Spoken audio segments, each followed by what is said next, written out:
ఈ మధ్య మనం చూసిన ఒక కేసు ఆల్రౌండర్ రవి పూజ కేసు.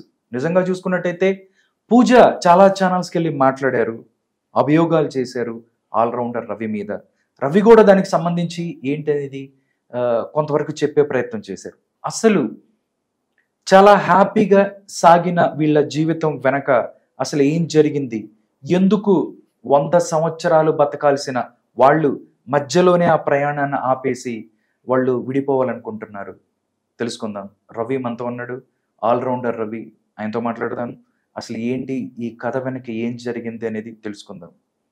నమస్కారం రవి గారు. నమస్తే సార్. నమస్తే. మీరు నాకు అసలు నార్మల్గా అయితే తెలియదండి. మొన్న రీసెంట్గా ఒక 100 వాయిస్లు చేశారు మీరు. అవును సార్, అవును. చాలా 100 వాయిస్లు చేశారు. నిజంగా చూస్తే ఇంత టాలెంటెడ్ ఫెలో మన ఇండస్ట్రీలో ఒక్కసారి అంటే నార్మల్గా 2-3 వాయిస్లు చేసి ఇలా చేస్తుంటారు. ఒకేసారి ఇన్ని వాయిస్లు చేశారు, ఎవరు ఈయన అని చెప్పి నేను చూశానండి. ఇతన్ని ఎప్పుడైనా ఇంటర్వ్యూ చేస్తే బాగుంటుంది అని చెప్పి అనుకున్నాను. కానీ ఈ రకంగా ఏంటి, ఈ రకమైన ఇంటర్వ్యూలో మిమ్మల్ని కలుసుకుంటాను నేను అనుకోలేదు. నిజంగా బాధగా ఉంది. అయినా కానీ ఫ్యాక్ట్స్ ఏంటి అంటే ఏంటి, ఏం జరిగింది నిజంగా రవి జీవితంలో అనేది మీరు చాలా ఛానల్స్లో మాట్లాడారు. బట్ దాని వెనక నిజంగా ఏముందనేది కూడా మనం తెలుసుకుందాం. నిజంగా ఇలాంటి పరిస్థితుల్లో రవి ఉన్నాడు. ఇప్పుడు ఎలా అనిపిస్తుంది రవి? అసలుకి మీరు అన్నట్టుగానే నా ఇంటర్వ్యూస్ కూడా ఎప్పుడు కూడా అందరూ కూడా నా టాలెంట్ని ఎంకరేజ్ చేసి గుర్తించే మిమిక్రీ బేస్డ్లోనే ఇంటర్వ్యూస్ చేసుకుంటూ ఉంటారు సార్. బేసిక్ ఎప్పుడు నా పర్సనల్ లైఫ్ మీద ఎప్పుడు కూడా నేను మీడియాకి వచ్చి నా వ్యక్తిగత జీవితాన్ని ఎప్పుడు కూడా నేను ఎక్స్పోజ్ చేసుకోవాలని కూడా నేను ఎప్పుడు ఎక్కువగా ఇష్టపడలా. ఆ అమ్మాయి అంతటా అమ్మాయే మీడియాకి ఎక్కింది. ఆ అమ్మాయి అంతటా అమ్మాయి వరుసగా ఇంటర్వ్యూస్ ఇచ్చుకుంటూ లేనిపోయిన ఎలిగేషన్స్ ఇచ్చుకుంటూ ఎంటూ వచ్చింది. వచ్చిన తర్వాత చూశాను, సహించాను, భరించాను. పరిస్థితి మూమెంట్లో ఒక అబద్ధాలు అనేవి ఏమవుతుందంటే నిజం గుమ్మం దాటే లోపే అబద్ధం ఊరంతా చుట్టుకుంటూ వచ్చేస్తుంది. దానివల్ల నేను డిప్రెషన్కి వెళ్ళిపోయి, అంటే చూసారు కదా ఎట్లా అయిపోయానో, చాలా మానసిక శోభకు గురైపోయి చాలా వేదనకు గురైపోయాను. ఇప్పుడు ఇన్ కేస్ అవి నిజాలు అనుకోండి, ఇప్పుడు మీరు నా ప్రీవియస్ దీని మీద రెస్పాండ్ నేను ఇంటర్వ్యూ చూస్తుంటాను. నేను విత్ ఆడియోస్తో వీడియోస్తో సహా నేను చూపించి ప్రూవ్ చేసి నేను మాట్లాడాను. తన ఇంటర్వ్యూస్లో ఎక్కడైనా చూసుకుంటే కనుక ఎక్కడ కూడా బలమైన వంటి ఆధారాలు లేకుండా తన మాట్లాడడం అనేది నాకు నిజంగా చాలా బాధను కలిగించాయి. కొంతమంది అంటే నాట్ పర్టికులర్లీ అన్ని ఛానల్స్ అని నన్ను కొంతమంది కూడా చేసేటప్పుడు మీరు ఇలా అంటున్నారు కదండి, మీ దగ్గర నేను ఆధారాలు ఉన్నాయి అని ఎవరు అడగలేదండి. అది నాకు చాలా బాధ అనిపించింది. అంటే ఎవరైతే ఇంటర్వ్యూ చేసిన ఛానల్స్ ఉన్నాయో అమ్మాయి ఆధారాలు ఎవరు అడగలేదంటారు మీరు? 100% సార్. ఇప్పుడు నాకు గతంలో పెళ్ళి అయిపోయింది అంటుంది.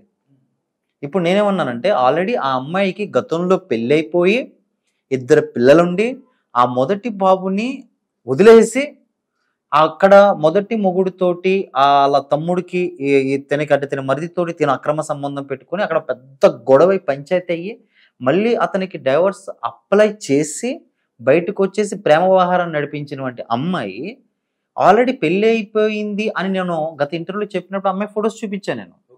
సో ఈ అమ్మాయి ఏంటంటే కనుక నేను ఇట్లాగా నాకు పెళ్ళి అయిపోయిందని నా పాస్ట్ లైఫ్ తీస్తావని చెప్పని ఎటువంటి ఆధారాలు లేకుండా అభియోగాలు, ఆల్రెడీ తినకు కూడా పెళ్ళి అయిపోయింది అని ఒక అబద్ధాలు చెప్తే నేను ఆ రోజు నేను మొన్న ఇచ్చినటువంటి ఇంటర్వ్యూస్లో నేను క్లారిటీగా అందరికీ ఏం చూపించానంటే, అరే బాబు ఇదిగోండి ఆ అమ్మాయికి పెళ్ళి అయిపోయింది, ఆల్రెడీ గతంలో తనకి పిల్లలు కూడా ఉన్నారు, అవన్నీ తెలిసి కూడా నేను తనకు ఒక జీవితాన్ని ఇచ్చి నేను మ్యారేజ్ చేసుకున్నాను, ఇది పరిస్థితి అని చెప్పేసని నేను క్లారిటీగా చెప్పి ఆ అమ్మాయికి పెళ్ళి అయిపోయి పిల్లలు ఉన్న వంటి ఫొటోస్ని నేను మీడియాకి చూపించాను. ఇదిగోండి ఈ రకంగా తన మొదటి భర్త చూసుకోవచ్చు మీరు. సరే తన మొదటి భర్త సార్, ఇది వాళ్ళిద్దరు పిల్లలు సార్.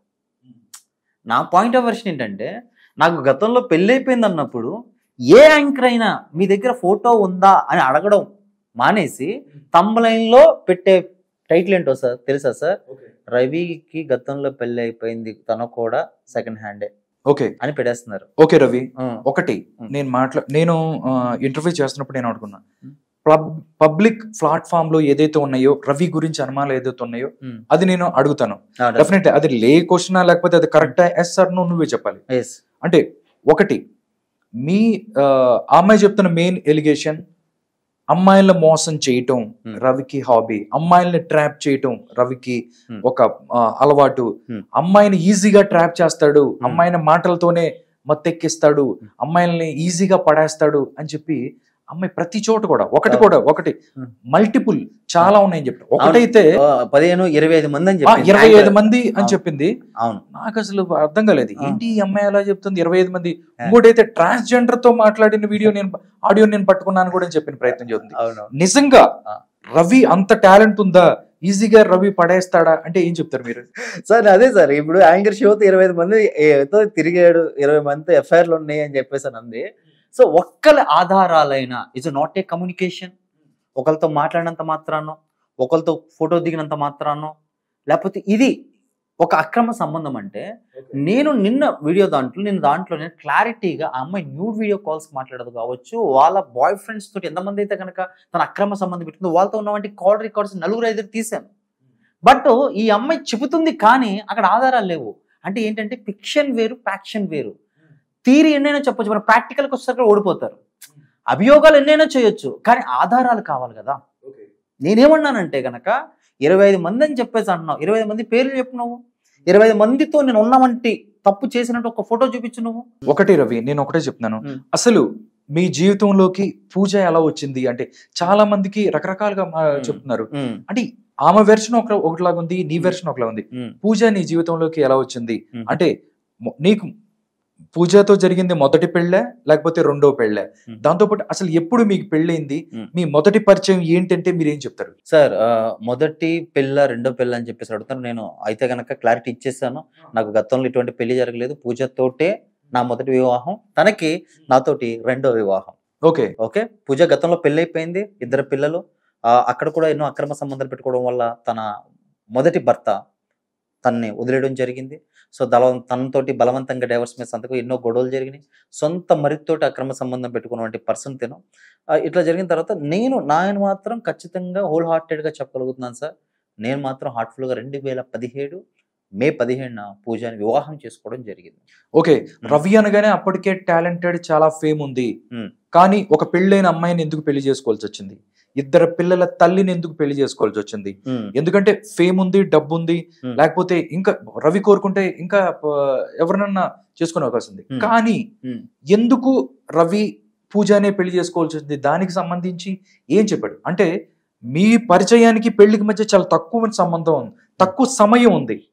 అంటే ఆ టైంలోనే ఎవరు ఇంప్రెస్ చేశారు, ఎవరి మీద ఎవరు ప్రేమ చూపించారు, ఆ ప్రేమకు నువ్వు బానిసయ్యావా లేకపోతే ఆ ప్రేమకు ఆవిడ బానిసయ్యారా?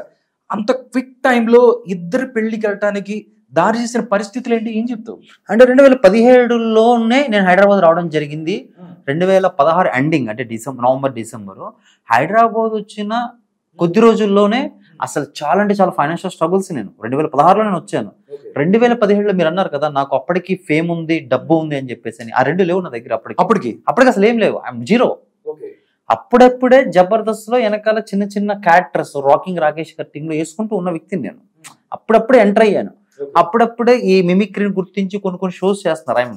ఒక కృష్ణానగర్ లో, ఇక్కడే మన గ్రీన్ బవర్చి డౌన్ లో ఒక చిన్న రూమ్ లో ఉండేటోళ్ళు నా ఫ్రెండ్స్ అందరు కూడా. ఆ టైంలో నేను ఈవెంట్ షోస్ చేసుకున్న టైంలో రవి అంటే అసలు అప్పట్లో ఒక యూట్యూబ్ లో ఒక ఇంటర్వ్యూ లేదు. రవి అంటే ఆల్రౌండర్ రవి అంటే అసలు ఎవరికి తెలియదు, ఏమీ తెలియని టైం సార్ అది.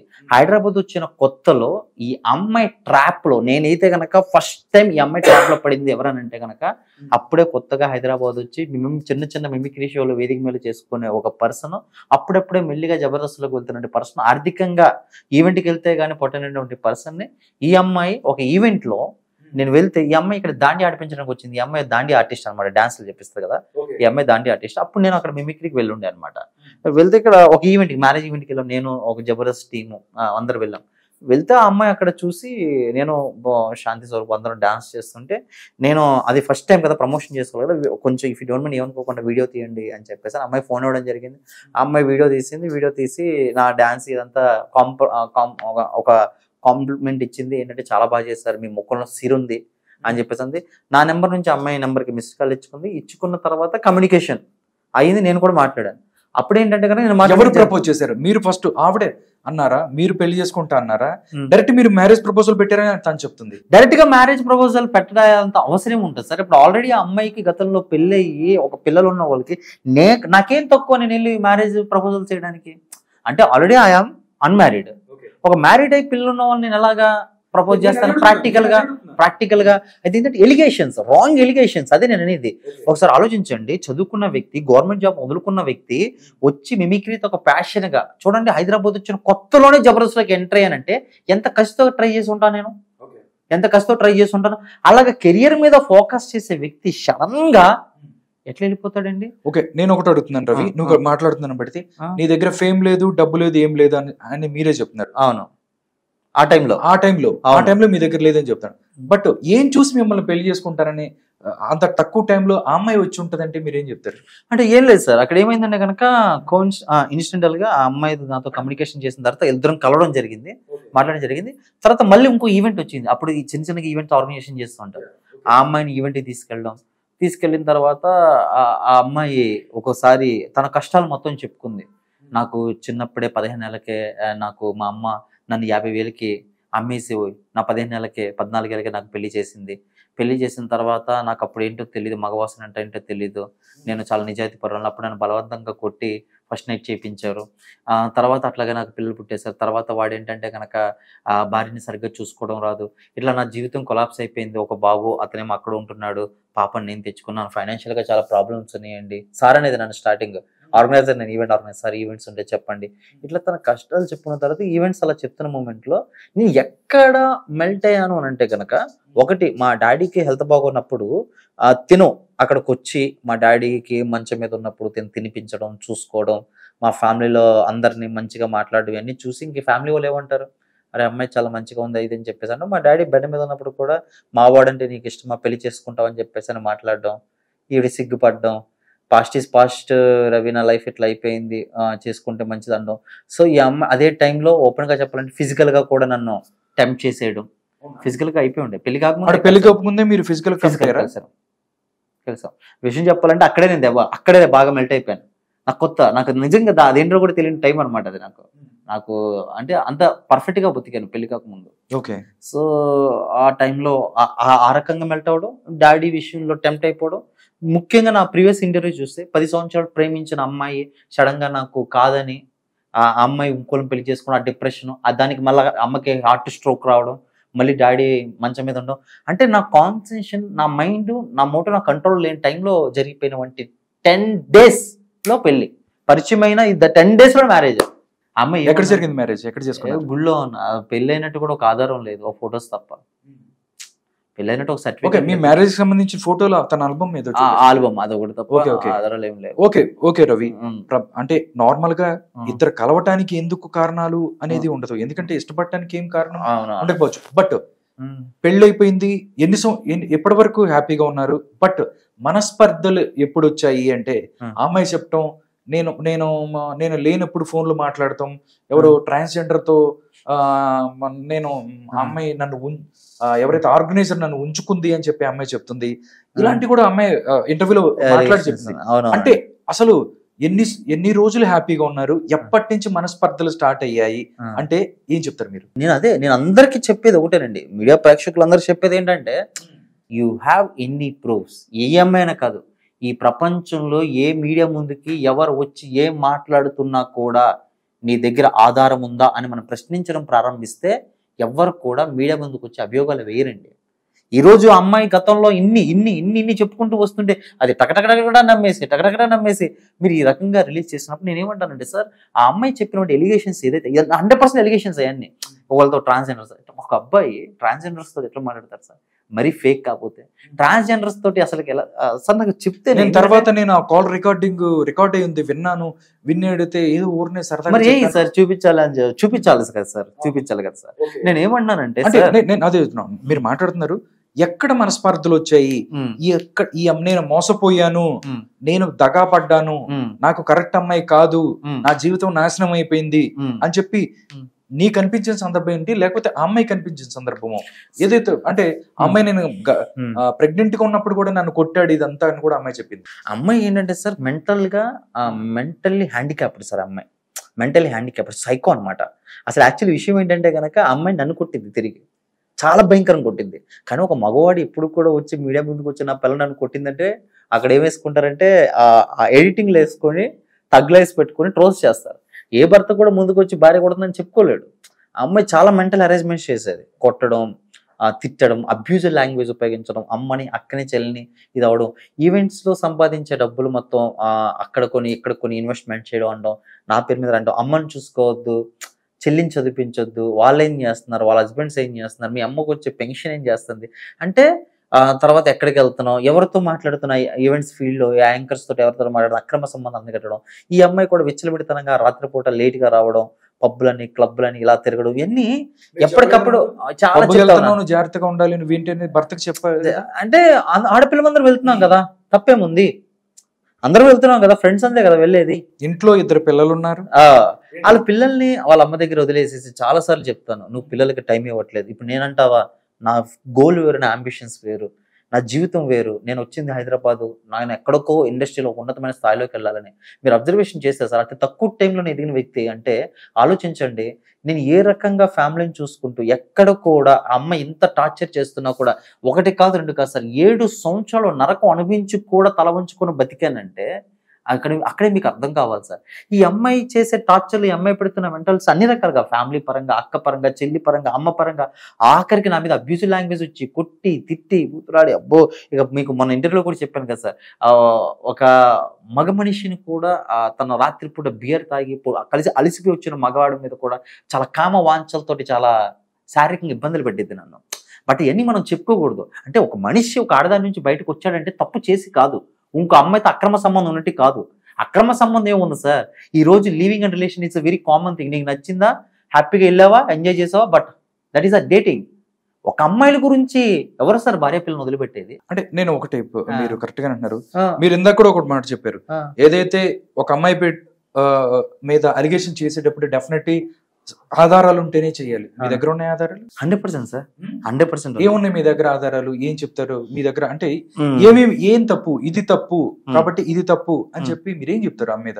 సార్ మీకు ఆల్రెడీ మీకు ఆధారాలు మొత్తం పంపించడం జరిగింది. మీరు ఆ కాల్ రికార్డ్స్ మొత్తం వింటే మీకు అర్థమైపోయింది. నేను ఒక్కొక్కటి చెప్పేది ఏంటంటే కనుక, ఆ అమ్మాయి నిజంగా ఈ రోజు మీడియా ముందు ఏం చెప్తుంది సార్, భర్త కావాలి, ఇప్పుడు కూడా రవి కావాలని చెప్తుంది. ఇప్పుడు కూడా రవి, అదే అక్కడి నుంచి మొదలు, అక్కడి నుంచే కదా సార్.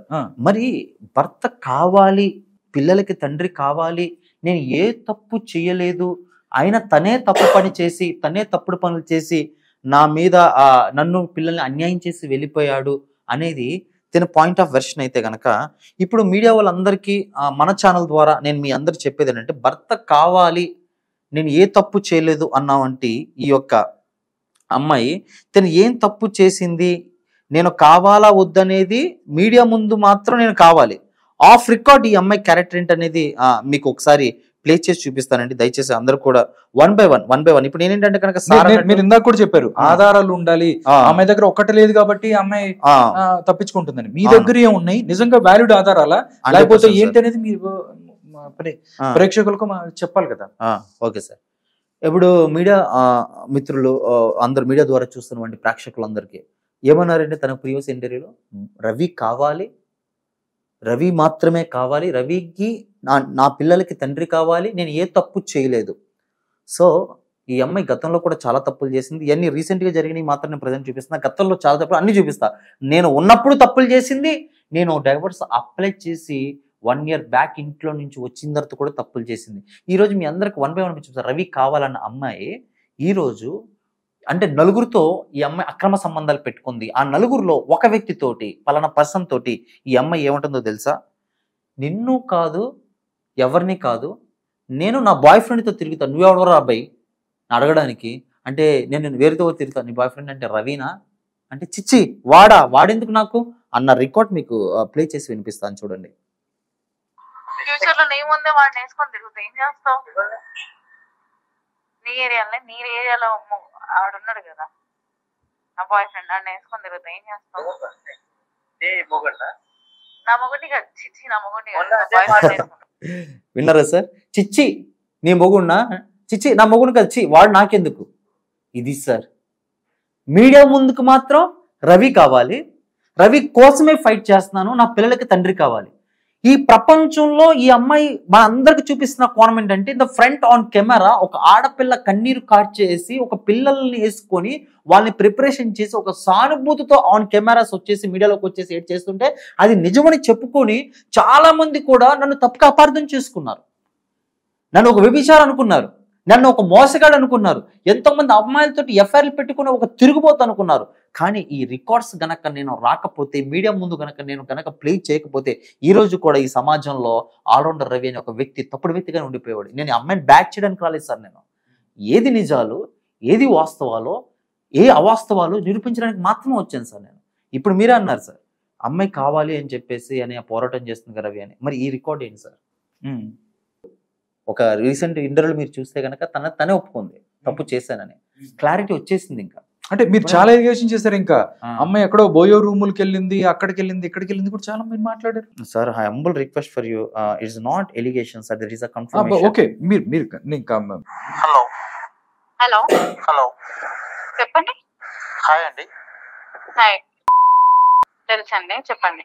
బాగున్నారండి? పర్లేదండి. పొద్దున్న నుంచి మీ మాట వినలేదండి, గాయగా అవుతుంది, అందుకే ఫోన్ చేస్తా ఉన్నాం అనుకున్నా.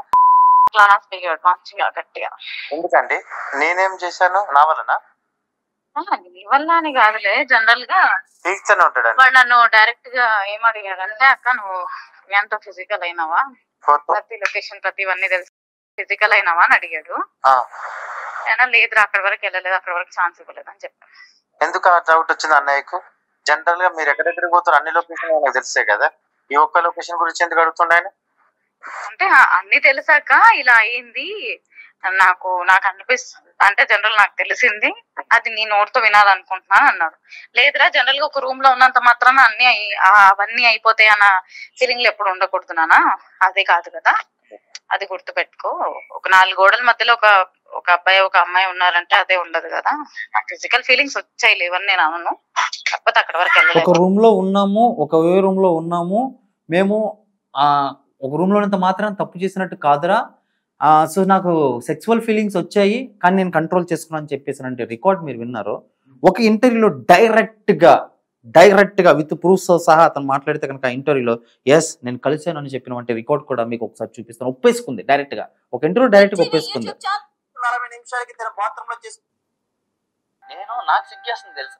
జాదర్గుట్ట ఓయోలో ఎక్కడో లొకేషన్ ట్రాప్ అయింది అని అంటున్నారు. వెళ్ళానండి. అమ్మాయి ఒప్పుకుంది సార్. యాదగిరిగుట్ట ఓయిలో మీరు ఉన్నారు అంటే ఆ విలన్ డైరెక్ట్ గా అమ్మాయి ఒప్పేసుకుంది. ఆల్రెడీ అమ్మాయి రిలేషన్ లో ఉన్నానని డైరెక్ట్ గా ఇంటర్వ్యూలో ఒప్పేసుకుంది సార్. ఇక్కడ ఏం లేదు, ఎవ్రీథింగ్ ఈజ్ క్లియర్. అంటే నేనేమంటున్నానంటే సార్, ఆర్కే సార్, ఒక మనిషి వెనకాల ఏదైనా మాట్లాడుతున్నప్పుడు, ఒక మనిషి గురించి మాట్లాడుతున్నప్పుడు దయచేసి ఆధారాలు లేకుండా రాంగ్ ఎలిగేషన్స్ వేసినప్పుడు నీ దగ్గర ఏదైనా ఆధారాలు ఉంటే మాట్లాడాలి, ఏదైనా ప్రూఫ్స్ ఉండి నువ్వు సబ్మిట్ చేయగలిగితే నువ్వు మాట్లాడాలి తప్ప రాంగ్ ఎలిగేషన్స్ అనేవి దయచేసి ఎవ్వరు కూడా ఒక వ్యక్తి మీద వేయకూడదు. ఒకవేళ వేసినా సరే దాన్ని కన్సిడర్ తీసుకున్నప్పుడు నిజ నిర్ధాలా కాదని తెలుసుకోకుండా అతని గురించి మాట్లాడకూడదు. ఈ అమ్మాయి ఈ రోజు ముసలి కన్నీరు ఇలా కారుస్తూ, అంటే మీరు కూడా చాలా చేశారు. న్యూడ్ వీడియో కాల్ మాట్లాడింది, బాత్రూమ్ లో ఏదో చేశారు. అవును సార్, ఆయన మీకు పంపించాను కదా సార్. ఓకే, ఆయన మీకు పంపించాను కదా, ఒకసారి మీరు స్క్రీన్ మీద ప్లే చేయండి సార్, అవన్నీ ప్లే చేయండి. నేను అదే అంటున్నాను సార్, ఇవన్నీ కూడా ముందే తెలిసిపోయి ఆ అమ్మాయి చేసినటువంటి ఆ భయంకరమైన ధోరణం ఏంటంటే, ఇవన్నీ ఎట్లాగో తెలిసిపోయినాయి కాబట్టి, ఇవన్నీ బయటకు వచ్చినాయి కాబట్టి నువ్వు అర్జెంటుగా అవి డిలీట్ చేసాయని చెప్పని నలుగురితో ఉన్నామంటే ఒక పర్సన్ తోటి రికార్డ్ అనేది మీకు ఫైనల్ గా ఎవరైతే వీడియో కాల్ మాట్లాడిందో అవన్నీ డిలీట్ చేసేయమని అతనితోటి ఈ అమ్మాయి మాట్లాడినటువంటి కాల్ రికార్డ్స్ మీరు వింటే కనుక మీకు అర్థమైపోయింది, షాక్ అవుతారు. మీరే వినండి సార్, ఇవన్నీ ఎందుకు. ఇప్పుడు నేనేదో రికార్డ్ చేసి అమ్మాయి ఏదో చెప్పిందని చెప్పి ఇవన్నీ ఎందుకు, ఎలిగేషన్స్ ఎందుకు సార్, వాస్తవాలు విందాం ఒకసారి. హలో, వాట్సాప్ కూడా క్లియర్ చాట్ చేసి డిలీట్ చేయొచ్చు కదా అంట, మళ్ళీ రాకుండా.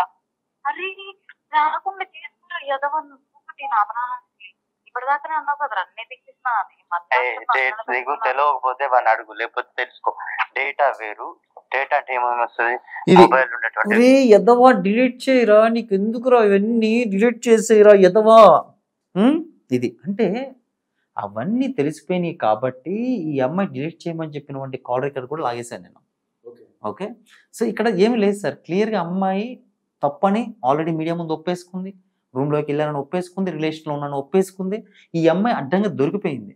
సో నేను ఈ రోజు సార్ ఆర్కే సార్ నేను మీడియా ముందుకు రావడం గల కారణం ఏంటంటే, ఏ తప్పు చెయ్యని వ్యక్తి నా మీద, సరే నువ్వు తప్పు చేసి ఇన్ని మాటలు మాట్లాడుతున్నా అంటే చూడండి, ఆ ప్రేక్షకులు చూడండి, 2 ఇంటర్వ్యూస్ డిఫరెన్స్ చూడండి. అమ్మాయి మాట్లాడుతుంది, దట్ ఈస్ ఎలిగేషన్స్. ఎలిగేషన్స్ అంటే కేవలం అవాస్తవాలు, అపోహలు, నిందలు వేయడాలు. నేను మాట్లాడేది ఆధారాలు, ప్రూఫ్స్, చేసిందని నిరూపించాను. అది సో కాబట్టి ఒకటి రవి, నువ్వు కరెక్ట్ గానే మాట్లాడుతున్నావు.